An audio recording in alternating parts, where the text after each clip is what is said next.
so many of us had to deal with our boundaries because we were at the fucking limit of what we could tolerate and what we could experience, and in a healthy way. And so many of us were acting out without realizing we were doing it. I had an experience recently where I was like thinking about, like, I was really frustrated with somebody and how they were being in relation to me, and how I felt like my boundaries kept getting bulldozed. And I was like, well, and not to like just throw it all on me, but I thought an important question to ask was, what am I enabling here? What am I actually like holding space for, and then feeling anger and resentment because I'm not actually articulating it? I am a big believer that in a relationship, it is wise and healthy to assert your boundary firmly and clearly. And that doesn't mean the other person has to respond to it in the way you want. To do it 3 times. I'm a fan of the threes. Like, do it 3 times firmly, clearly, with all the empathy and firmness that you can muster. And after the third time, if your boundary is crossed, that's on them, not you. But on those first 3 times, I think it's on us, because it's so hard to have boundaries, and it's so hard to hear other people's boundaries, that I like to have grace around that, but not 4 times in a row.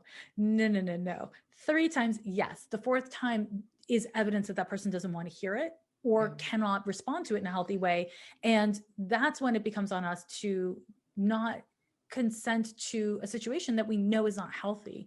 And in those situations, those are the kinds of relationships that I just kind of like totally let go of. And I am a fan of not processing with people who have not earned my trust.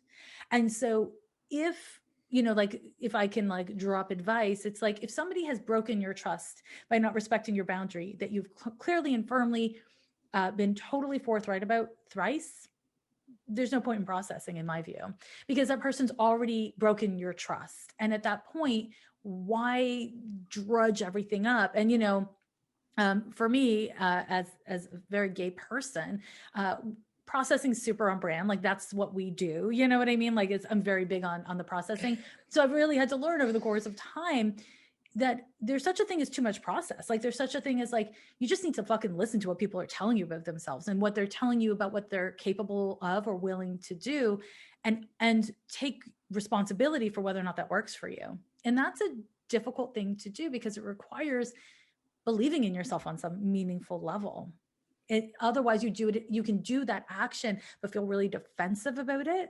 And then when you feel defensive, you feel resentful. When you feel defensive and resentful, you might as well have stayed in the fucking relationship that was ruining your life, because now you're ruining your life for yourself alone.